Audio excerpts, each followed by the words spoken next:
શારદાબેન પોતાની નણંદ કુમુદબેન સામે એક પછી એક સાડીઓ પાથરી રહ્યા હતા.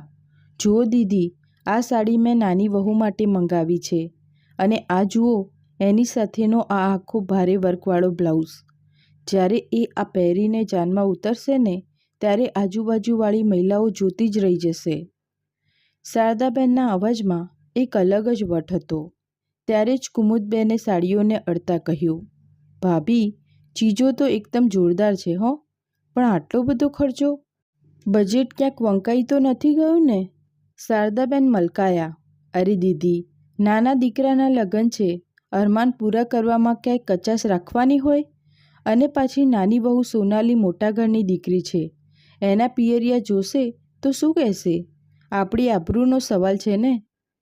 બરાબર એ જ વખતે હાથમાં ચાની ટ્રે લઈને મોટી વહુ પૂનમ રૂમમાં આવી.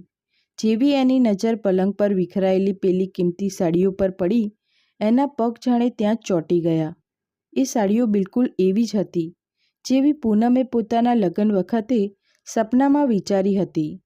પણ એના નસીબમાં તો ખાલી 5 સાદી સુતરાઉ સાડીઓ જ આવી હતી. એક પળ માટે એની નજર સામે જૂના દિવસો તરી આવ્યા.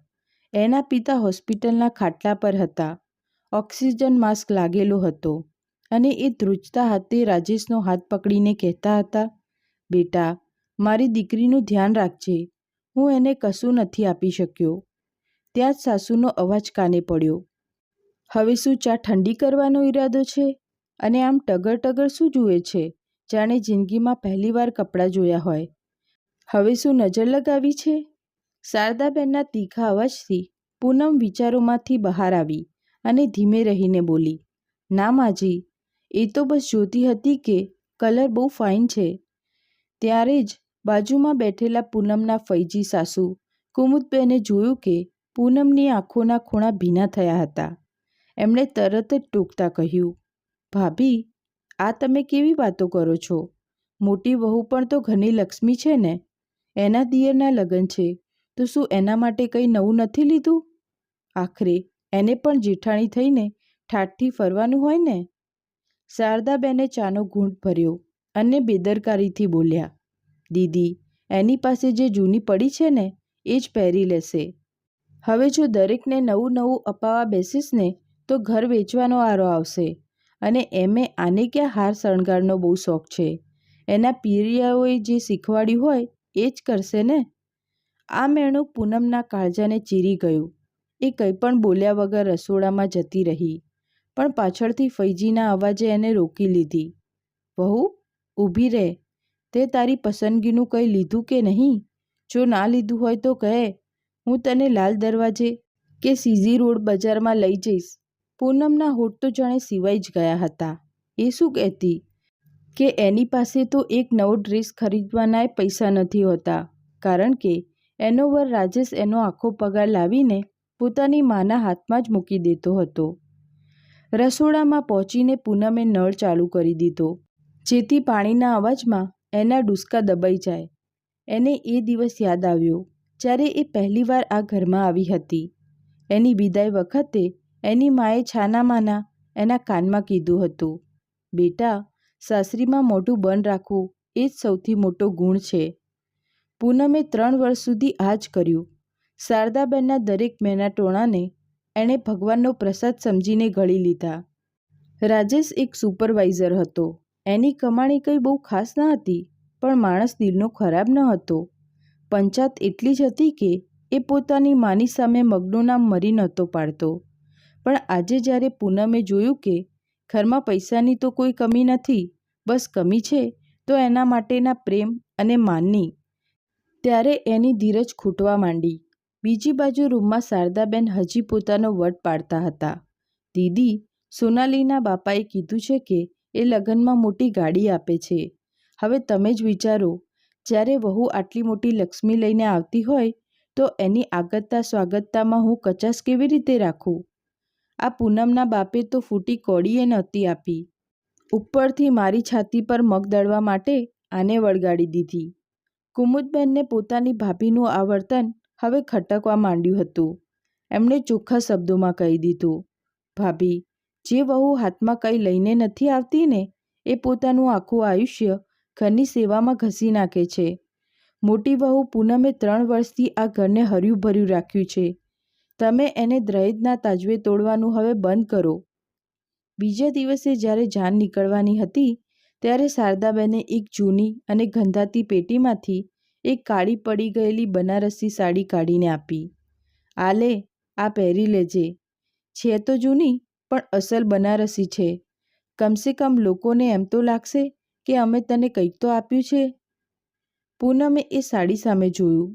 એની ગંધ જ કહી દેતી હતી કે વર્ષોથી કોઈએ એને અડકવાનીએ તસ્દી નહોતી લીધી. એટલામાં રાજેશ રસોડામાં આવ્યો અને પોતાની પત્નીની આ લાચારી જોઈને એનું લોહી ઉકળી ઉઠ્યું. એણે પૂનમનો હાથ પકડ્યો, એને રૂમમાં લઈ ગયો અને એક મસ્ત પેકેટ આપતા બોલ્યો, આ પહેર પૂનમ, આ મારા ઓવરટાઈમની કમાણી છે. મેં માને નહોતું જણાવ્યું. હું નથી ઈચ્છતો કે મારી પત્ની આજે કોઈની સામે નીચું જુએ. જ્યારે પૂનમ પેલી નવી સાડી પહેરીને બહાર આવીને ત્યારે શારદાબેનનું મોઢું ફીક્કું પડી ગયું. આ ક્યાંથી આવી? એમણે ફફડતા અવાજે પૂછ્યું. તો કુમુદબેને હસીને ટાપસી પુરાવી, ભાભી, આ વરનો પ્રેમ છે જે તમારી નફરત પર ભારે પડી ગયો. શારદાબેન એ વખતે તો કાંઈ બોલી ના શક્યા. લગ્ન પતી ગયા. બીજા દિવસે નાની વહુ સોનાલી ઘરે આવી ગઈ. પણ ઘરના નિયમો જ બદલાઈ ગયા. સોનાલીએ તો પહેલાં જ અઠવાડિયે કહી દીધું, એ રસોડામાં પગ નહીં મૂકે. માજી, મને ધુમાડાની એલર્જી છે. હવે શારદાબેન જે પૂનમ પાસે તાવમાં પણ કામ કરાવતા હતા એ સોનાલી સામે તો સાવ ભીની બિલાડી બની ગયા. કાંઈ વાંધો નહીં બેટા, પૂનમ છે ને. પણ કહેવાય છે ને, પાપનો ઘડો ભરાય એટલે ફૂટે. એક દિવસ પૂનમની તબિયત એટલી બગડી કે એ બેભાન થઈને ઢળી પડી. રાજેશ એને ડૉક્ટર પાસે લઈ જતો હતો. ત્યાં જ શારદાબેને રસ્તો રોક્યો. આ બધી નાટકબાજી બંધ કર. કાલે ઘરમાં સત્યનારાયણની કથા છે. આ બધું કામ કોણ કરશે? એક પેરાસિટામોલ ગળી લે અને કામે વળગી જા. આ સાંભળીને રાજેશ કંઈ બોલે એ પહેલાં જ પૂનમે કડક અવાજે કહી દીધું, માજી, તમે જ તો કહેતા હતા ને કે નાની વહુ લક્ષ્મી છે. તો હવે લક્ષ્મી પાસે કામ કરાવો. હું આ ઘરની મોટી વહુ છું, કોઈ મજૂર નથી. તમે મને દહેજના નામે હડધૂત કરી, મારા બીમાર બાપાનું અપમાન કર્યું. હવે મારા અને તમારા રસ્તા અલગ છે. આ સાંભળીને શારદાબેન તો લાલચોળ થઈ ગયા. ફાટી આંખે બોલ્યા, બહુ જીભ ચાલતી થઈ ગઈ છે તારી. નીકળી જા મારા ઘરેથી. ખાલી હાથે આવી હતી ને, ખાલી હાથે રવાના થઈ જા. પૂનમ મલકાઈ, પણ એ હાસ્યમાં દર્દ ઓછું અને જીદ વધારે હતી. ખાલી હાથે નહીં માજી, હું મારી સાથે મારું સ્વાભિમાન અને મારા વરને લઈને જાઉં છું. શારદાબેને સપનામાંય નહોતું વિચાર્યું કે જે વહુને 3 વર્ષ સુધી પગની જૂતી સમજી એ આજે એમની સામે આમ ઊભી રહેશે. એ ગુસ્સામાં તાડુક્યા, તારી આટલી હિંમત કે મારી સામે જીભ લડાવે? તારા પિયરિયાએ આ જ શીખવાડ્યું છે કે સાસુ સામે પંચાયત કરવી? તારા બાપ પાસે તો કફનનાય પૈસા ન હતા. રાજેશે દયા ખાઈને તારી જોડે લગ્ન કર્યા હતા. આ સાંભળીને પૂનમે એકદમ ઠંડા કલેજે પણ મક્કમતાથી કહ્યું, માજી, મારા બાપાની આબરૂ વિશે એક શબ્દ પણ ના બોલતા. એમની પાસે પૈસા ન હતા પણ સંસ્કાર હતા. એમણે મને ચૂપ રહેતા શીખવાડ્યું હતું. કાયર બનતા નહીં. અને રાજેશે દયા ખાઈને નહીં પણ પોતાની મરજીથી મારી સાથે લગ્ન કર્યા હતા. દયા તો મને તમારા પર આવે છે માજી, જે પોતાનાઓને વહાલ આપવાને બદલે ખાલી રૂપિયાની ચમકથી સંબંધોને તોલે છે. રાજેશ, જે અત્યાર સુધી દિવાલના ટીકે ચૂપચાપ ઊભો હતો, એ હવે આગળ આવ્યો. એની ચૂપકીદીએ હંમેશા શારદાબેનને એવા ભ્રમમાં રાખ્યા હતા કે એમનો દીકરો એમની મુઠ્ઠીમાં છે. પણ આજે એની આંખોમાં પોતાની પત્ની માટે જે માન અને મા માટે જે દુઃખ હતું એ જોઈને શારદાબેન ફફડી ગયા. રાજેશે કહી દીધું, માં, આરતી સાચું કહે છે. 2 વર્ષથી હું જોઉં છું કે તમે એને માણસ પણ નથી સમજતા. આટલી બીમાર છે તોય તમે એને પાણીનું ના પૂછ્યું, અને આજે ડૉક્ટર પાસે જાય છે તો તમને ખોટું લાગે છે. મેં હવે નક્કી કરી લીધું છે, અમે આ ઘરમાં હવે એક પળ પણ નહીં રહીએ. બરાબર એ જ વખતે બાજુના રૂમનો દરવાજો ખુલ્યો અને નાની વહુ સોનાલી બહાર આવી. એના મોઢા પર એક લુચ્ચું હાસ્ય હતું. એને એમ કે જો જેઠાણી જતી રહેશે તો આખા ઘર પર એનું રાજ ચાલશે. અરે દીદી, આટલું બધું નાટક શું કામ કરો છો? સોનાલીએ મટકતા મટકતા કહ્યું. જો તમને ઘરનું કામ ભારે પડતું હોય ને તો ચોખ્ખું કહી દો ને. માજીને શું કામ હેરાન કરો છો? અને એમે તમારા જેવા નાના ઘરના લોકોને જ્યારે થોડું વધારે મળી જાય ને ત્યારે મગજ સાતમા આસમાને પહોંચી જાય છે. પૂનમ શેફાલી તરફ ફરી. સોનાલી, તું હજી આ ઘરમાં નવી છે. તને એવું લાગે છે કે તું તારા રૂપ અને તારા પિતાના પૈસાના જોરે બધાને નચાવી લઈશ. યાદ રાખજે, જે સાસુ મારી ના થઈને એ કાલે તારી પણ નહીં થાય. અને રહી વાત કામની, તો હવે તું તૈયાર થઈ જજે, કારણ કે કાલથી આ રસોડાની મેસ તારા આ ગોરા હાથો પર લાગશે. ત્યારે ખબર પડશે કે મહારાણી બનવું કેટલું આકરું છે. સોનાલીએ ચીડાઈને ગૌતમને બૂમ પાડી. ગૌતમ, જુઓ આ તમારી ભાભી શું બોલે છે. શું તમે મને આ રસોડામાં વેટ કરવા લાવ્યા છો?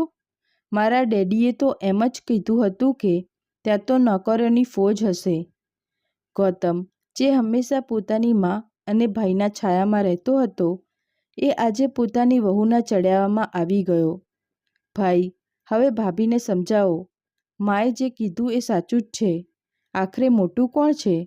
તમારે જ નમવું જોઈએ. આ સાંભળીને રાજેશે પોતાના નાના ભાઈ સામે જોયું અને ખાલી એટલું જ કીધું. ગૌતમ, સમય સૌથી મોટો ગુરુ છે. આજે તું તારી વહુના મોહમાં આંધળો થયો છે, પણ કાલે જ્યારે હકીકત સામે આવશે ને ત્યારે કદાચ તારી પાસે રોવા માટે કોઈનો ખભો પણ નહીં બચે. પૂનમ પોતાના રૂમમાં ગઈ. આ એ જ રૂમ હતો જ્યાં એણે 3 વર્ષ સુધી પોતાની રાતો આંસુઓથી ભીજવી હતી. એણે કબાટ ખોલ્યો. ત્યાં પેલી 5 જૂની સાડીઓ પડી હતી, જે એને એની ગરીબી અને સંઘર્ષની યાદ અપાવતી હતી. રાજેશ અંદર આવ્યો અને એને પેકિંગ કરતી જોઈ રહ્યો. પૂનમ, શું તું ખરેખર તૈયાર છે? આપણી પાસે પોતાનું કોઈ ઘર નથી. મારા પગારમાંથી તો માંડ એક નાની ઓરડી ભાડે મળશે. ત્યાં આ બધી સુખ સાહેબી નહીં હોય કે ના આવડું મોટું આંગણું. રાજેશે ચિંતાથી કહ્યું. ત્યારે જ પૂનમ બોલી. રાજેશ, જ્યાં માન સન્માન ના હોય ને એ મહેલ પણ કબ્રસ્તાન જેવો લાગે. મને ઝૂંપડી મંજૂર છે, બસ ત્યાં મારું સ્વાભિમાન સચવાઈ રહેવું જોઈએ. અને રહી વાત સગવડોની, તો મહેનત આપણે બંને ભેગા મળીને કરીશું. રાજેશની આંખોમાં ગર્વના આંસુ આવી ગયા. એણે પણ પોતાનું નાનું સૂટકેસ કાઢ્યું. બહાર હોલમાં શારદાબેન હજી પણ બબડાટ કરતા હતા. એમને પૂરો ભરોસો હતો કે રાજેશ ઘર છોડીને ક્યાંય નહીં જાય. જવા દો એને. 2 દિવસ બહારનું ખાશે અને ફૂટપાથ પર સૂશે ને એટલે પોતાની મેળે ઘૂંટડીએ પડતી પાછી આવશે. શારદાબેને જોરથી બૂમ પાડી, જેથી અંદર સંભળાય. પૂનમે રૂમમાંથી નીકળતી વખતે છેલ્લી વાર એ ઘરની દિવાલો સામે જોયું. એણે રસોડાની એ ઉંબરાને સ્પર્શ કર્યો જ્યાં એણે હજારો રોટલીઓ વણી હતી, પણ બદલામાં એને ખાલી તિરસ્કાર જ મળ્યો હતો. જ્યારે એ મુખ્ય દરવાજે પહોંચી ત્યારે શારદાબેને રસ્તો રોક્યો. ઊભા રહો. તમે આ ઘરમાંથી એક સોય પણ નહીં લઈ જઈ શકો. રાજેશ, તે જે ઘડિયાળ પહેરી છે ને એ પણ મારા પૈસાની છે. રાજેશે તરત જ પોતાની ઘડિયાળ ઉતારીને ટેબલ પર મૂકી દીધી. માં, આ ઘડિયાળ તમે મને નોકરી લાગી ત્યારે આપી હતી. આ લો. અને આ રહી કબાટની ચાવીઓ. અમારે તમારું કશું જ નથી જોઈતું. પૂનમે પણ પોતાની કાંડામાંથી સોનાની 2 બંગડીઓ ઉતારી. આ એના લગ્નની એકમાત્ર નિશાની હતી, જે શારદાબેને એને આપી હતી. આ લો માજી, તમે જ કહેતા હતા ને કે હું કાંઈ લઈને નહોતી આવી, એટલે હું કંઈ લઈને જઈ પણ નથી રહી. હવે તમારી આ બંગડીઓ તમારી નાની વહુને આપી દેજો, જે કદાચ આ લીધા પછી પણ તમારી સેવા તો નહીં જ કરે. શારદાબેને ગુસ્સામાં બંગડીઓ ઝૂંટવી લીધી. એમને લાગ્યું કે પોતે જીતી ગયા છે. પણ જેવો દરવાજો બંધ થયો, ઘરમાં એક અજીબ શાંતિ છવાઈ ગઈ. એવી શાંતિ જે આવનારા તોફાનની એંધાણી હતી. રાતના 10 વાગ્યા હતા. રાજેશ અને પૂનમ એક નાની એવી ઓરડીમાં બેઠા હતા. દિવાલ ઉપર ભેજ હતો અને ઉપર પંખાનો અવાજ જાણે કોઈ જૂનું દર્દ સંભળાવતો હોય એવો આવતો હતો. ભૂખ લાગી હશે તને? રાજેશે પૂછ્યું તો પૂનમે મલકાઈને એક નાનું ડબલું કાઢ્યું. રસ્તામાં પેલા બિસ્કિટ લીધા હતા ને, એ જ ખાઈ લઈએ. આજની રાત આપણા નવા જીવનની પહેલી રાત છે. આ ઓરડી ભલે નાની રહી, પણ અહીં માજીના મેણાટોણા નથી ગૂંજતા. રાજેશે પૂનમને વળગાડી દીધી. હું તને વચન આપું છું પૂનમ, એક દિવસ હું તને એ બધું જ આપીશ જેની તું હકદાર છે. બીજી બાજુ શારદાબેનના ઘરે ભૂખનો તાંડવ શરૂ થઈ ગયો હતો. સોનાલી બેટા, જરા રસોડામાં જઈને કંઈક બનાવી લે ને, રાતના 10 વાગી ગયા છે. શારદાબેને વહાલ બતાવતા કહ્યું. પણ સોનાલીએ તો મોબાઈલમાંથી નજર હટાવ્યા વગર જ કહી દીધું, મમ્મીજી, મેં ગૌતમને કહી દીધું છે, એ બહારથી ઓનલાઈન જમવાનું મંગાવી રહ્યો છે. મને રસોઈ બનાવતા નથી આવડતી અને આ ગરમીમાં તો હું ગેસ પાસે જઈ જ ના શકું. શારદાબેનનું તો મોઢું ખુલ્લું જ રહી ગયું. બહારનું જમવાનું? બેટા, આ ઘરમાં ક્યારેય બહારનું ખાવાનું નથી આવ્યું અને એમે ગૌતમનો પગાર હજી એટલો નથી કે રોજ બહારથી મંગાવાય. તો પછી તમે બનાવી લો ને માજી. સોનાલીએ તરત સામો જવાબ આપ્યો. કાલ સુધી તો તમે કહેતા હતા ને કે તમે બહુ સ્ફૂર્તિલા છો, હવે શું થયું? આ સાંભળીને શારદાબેનના પગ નીચેથી જમીન સરકી ગઈ. એમણે પહેલીવાર અહેસાસ થયો કે એમણે સોનાનું ઈંડું આપતી મરઘીને ઘરની બહાર કાઢી મૂકી છે. બીજી બાજુ રાજેશને પોતાની જૂની સાયકલ ખૂણામાં ઊભી રાખી અને હાથ મોઢું ધોઈને ચટાઈ પર બેસતા બોલ્યો, પૂનમ, આજે ઓફિસે બધા પૂછતા હતા કે ઘર કેમ બદલી નાખ્યું. મેં તો ખાલી એટલું જ કીધું કે હવે પોતાની સંસાર પોતાની રીતે સંભાળવો છે. પૂનમે એક નાની કીટલીમાં ચા બનાવી. સાચું જ કીધું તમે. બીજાના જોરે જીવવા કરતાં તો પોતાની મહેનતની સૂકી રોટલી ખાવી સારી. અને હા, આજે મેં બાજુના એક સિલાઈ સેન્ટરમાં વાત કરી છે. એ કહેતા હતા કે જો હું એમને કુર્તીઓ પર ભરતકામ કરી આપું તો એ મને નંગ દીઠ પૈસા આપશે. આ સાંભળીને રાજેશની આંખો ભરાઈ આવી. તારે કામ કરવાની શું જરૂર છે? હું છું ને. જરૂર પૈસાની નથી રાજેશ, પૂનમે ચાનો કપ પકડાવતા કહ્યું.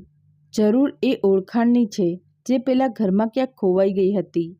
ત્યાં હું ફક્ત એક વહુ હતી જેને દહેજ ના લાવવા બદલ મેણા મળતા હતા.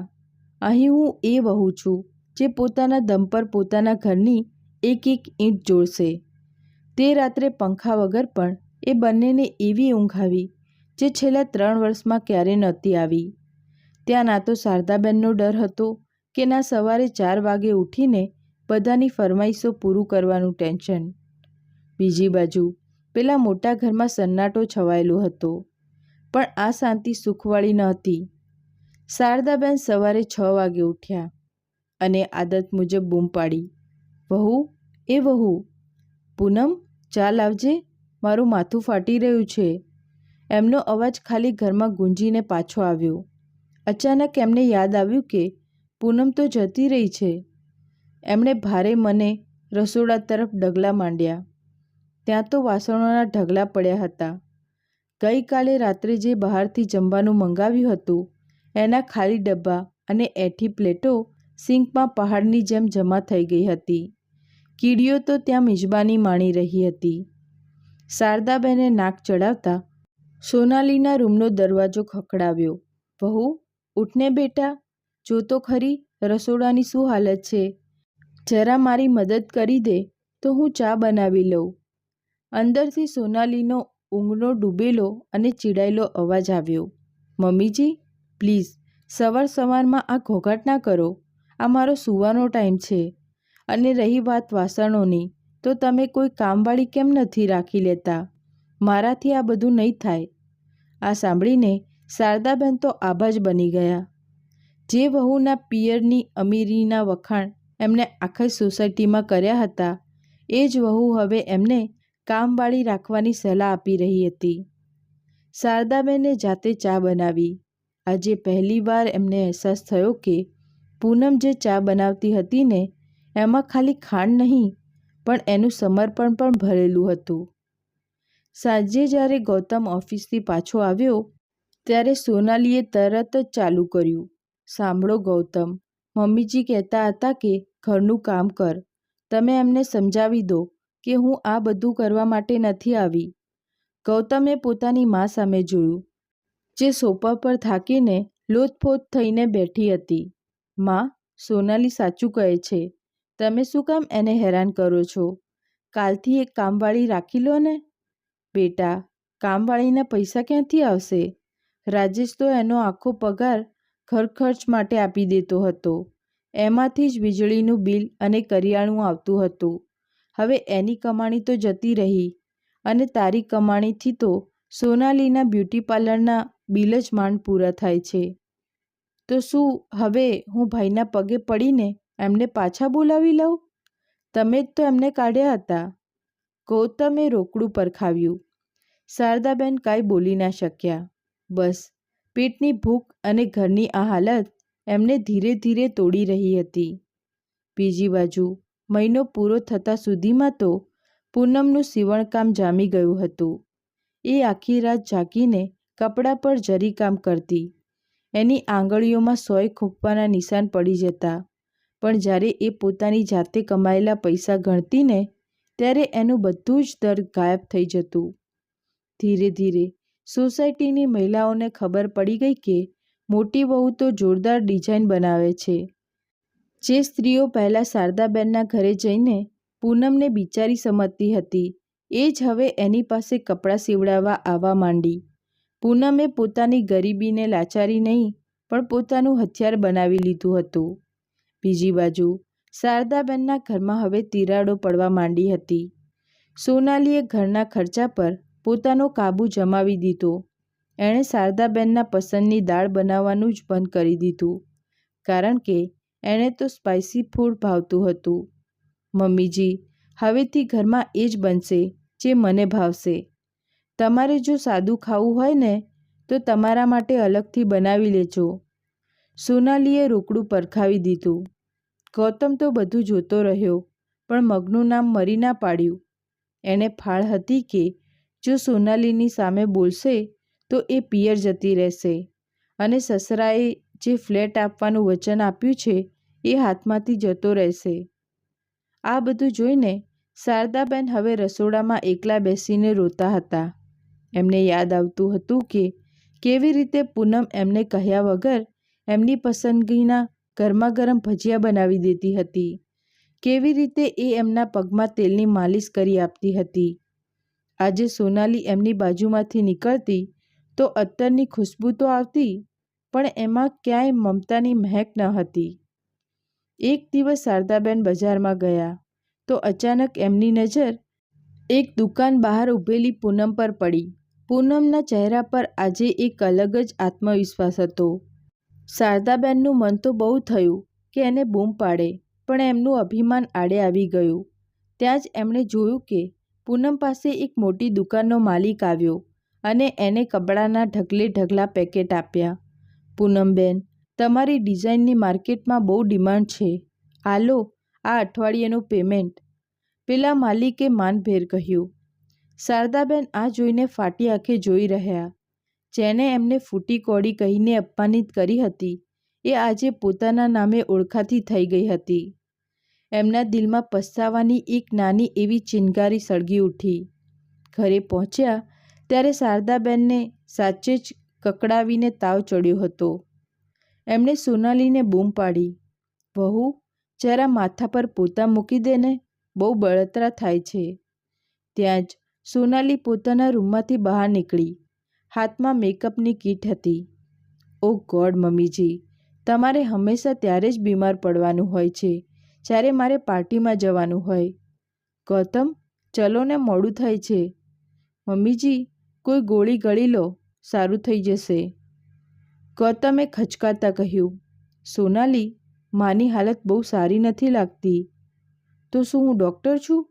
સોનાલી તાડુકી. જો તમે નહીં આવો ને તો હું એકલી જતી રહીશ. ગૌતમ પોતાની માને એકલી મૂકીને સોનાલી પાછળ દોડી ગયો. શારદાબેન અંધારા રૂમમાં એકલા પડ્યા રહ્યા. એમને એ દિવસ યાદ આવ્યો જ્યારે પૂનમને તાવ હતો અને એમને પરાણે એને રસોડામાં ધકેલી હતી. આજે કુદરતે પોતાનું ચક્ર પૂરું કર્યું હતું. એ જ તડપ અને એ જ એકલતા હવે એમના નસીબમાં હતી. શારદાબેન પેલા અંધારા રૂમમાં એકલા પડ્યા હતા. ઘરની અંદરની શાંતિ હવે એમને ખાવા દોડતી હતી.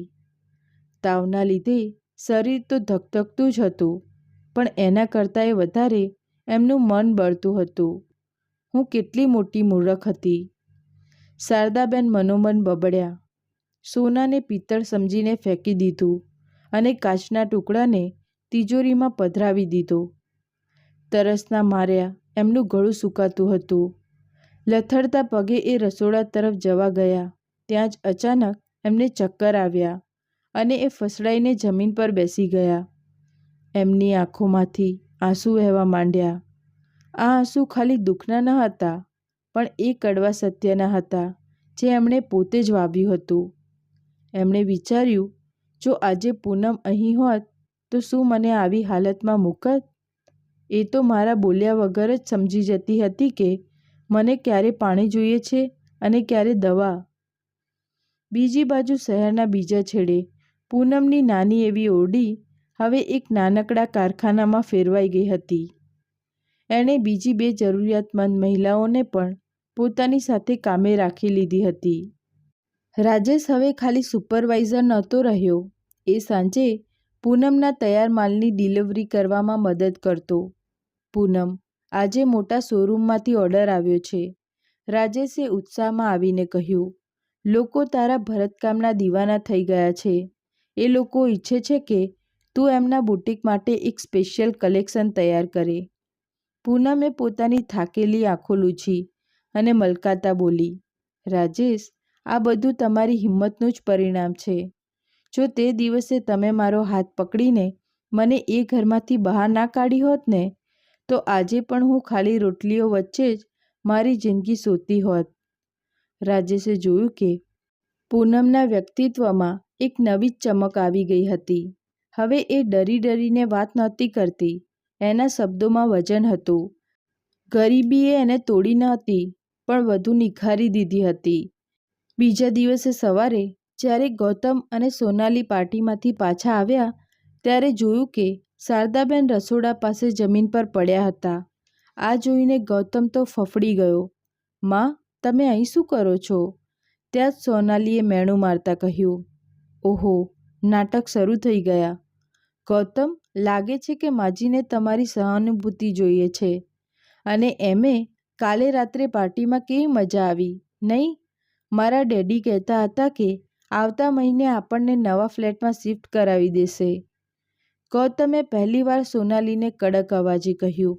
ચૂપ થઈ જા સોનાલી, જોતી નથી માને હોશ નથી. એણે પોતાની માને ઉચકીને પલંગ પર સુડાવ્યા. જ્યારે ડૉક્ટર આવ્યા ત્યારે એમણે ચોખ્ખું કહી દીધું. એમને બહુ જ માનસિક તણાવ અને નબળાઈ છે. જો સમયસર ખાવાનું અને સંભાળ નહીં મળે તો હાલત વધુ બગડી શકે છે. સોનાલીએ ત્યાં જ ઊભા કહી દીધું.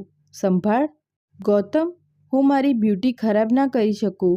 જો માજી આટલા બીમાર હોય ને તો એમને કોઈ વૃદ્ધાશ્રમ કે હોસ્પિટલમાં દાખલ કરી દો. હું અહીં 24 કલાક એમની સેવા કરવા નથી બેઠી. છેવટે મજબૂર થઈને ગૌતમે પોતાના ભાઈ રાજેશને ફોન લગાવ્યો. ભાઈ, માની તબિયત બહુ ખરાબ છે. ડૉક્ટર કહે છે કે એમને સાચવવાની બહુ જરૂર છે. તમે એકવાર આવી શકશો? ગૌતમનો અવાજ સાંભળીને રાજેશનું દિલ પીઘળી ગયું. એણે પૂનમ સામે જોયું તો પૂનમે ફોન હાથમાં લીધો અને એકદમ શાંત અવાજે બોલી. ગૌતમ, માજીની સેવા કરવા માટે પેલી નવી વહુ છે ને, એ તો માજી માટે કેટલું બધું દહેજ લઈને આવી છે.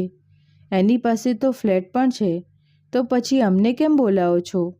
અમને તો તમે ખાલી હાથે ઘરની બહાર કાઢ્યા હતા. આટલું કહીને પૂનમે ફોન કાપી નાખ્યો. એ જાણતી હતી કે જો એ અત્યારે દોડીને જતી રહેશે તો શારદાબેનને ક્યારેય પોતાની ભૂલનો અહેસાસ નહીં થાય. એણે રાજેશને સમજાવ્યું, આપણે જઈશું, પણ અત્યારે નહીં. એમને એ સમજવા દો કે સંબંધોની કિંમત નોટોના બંડલથી નહીં, પણ મુસીબતમાં સાથે ઊભા રહેવાથી થાય છે. દિવસો વીતતા ગયા.